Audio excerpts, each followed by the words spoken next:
नरेश मीणा के बयान पर अशोक चांदना का पलटवार। राजनीति में जो डरता है उसे भैंस पालकर घर बैठ जाना चाहिए। जी हां, अंतावे उपचुनाव के चलते माहौल गरमाया ही हुआ है, बयानबाजियां अपनी चरम पर हैं और इसी बीच अशोक चांदना का नरेश मीणा के बयान पर एक जोरदार जवाब सामने आ रहा है, जहां अशोक चांदना कह रहे हैं कि जो डरता है उसे राजनीति छोड़कर घर पर बैठकर गाय भैंस पालकर उनका दूध निकाल लेना चाहिए। आपको बता दें, अंता में जहां बीजेपी से मोरपाल सुमन मैदान में है, नरेश मीणा निर्दलीय मैदान में और कांग्रेस के प्रमोद जनबाया भी पूरे जोर शोर के साथ चुनाव लड़ रहे हैं और माहौल इतना जबरदस्त है कि तीनों में बड़ी मुकाबले वाली टक्कर दिखाई दे रही है। आप जो भी वहां पे चुनाव कवर करने जा रहे हैं, सब लोग यही कह रहे हैं कि कुछ समझ में नहीं आ रहा है कौन जीत रहा है। एकदम मुकाबले की टक्कर तीनों में दिखाई दे रही है।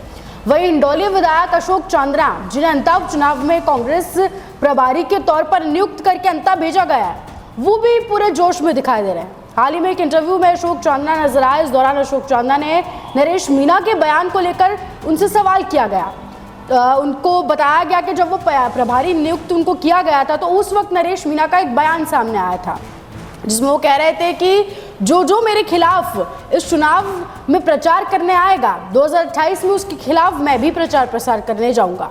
और इसमें इशारा अशोक चांदना की तरफ भी नरेश मीणा ने किया। इसे लेकर अशोक चांदना से पूछा गया कि वो नरेश मीणा के इस बयान को कैसे देखते हैं, तो इस पर अशोक चांदना ने जवाब देते हुए कहा कि राजनीति में जो डरता है उसे आज ही राजनीति छोड़कर बढ़िया घर पर गाय भैंस पाल लेनी चाहिए, दूध निकाल लेना चाहिए और अपने बच्चों को दूध पिलाएं, बढ़िया उनको नहला धुलाकर स्कूल भेजें और घर परिवार पर माता पिता की सेवा करें, बच्चों को शिक्षित करके जीवन में आगे बढ़ाएं। राजनीति में डर की कोई जगह नहीं है। तो अब ये देख लीजिए, अभी तक तो भाया पर ही नरेश मीणा वार कर रहे थे और भाया भी थोड़ा पलटवार कर रहे थे, लेकिन अब अशोक चांदना, जिन्हें प्रभारी के तौर पर नियुक्त कर भेजा, उनके बीच भी नरेश मीणा की बयानबाजियां जारी हैं और वो भी पलटवार में बड़ा जोश और जोर से जवाब दे रहे हैं।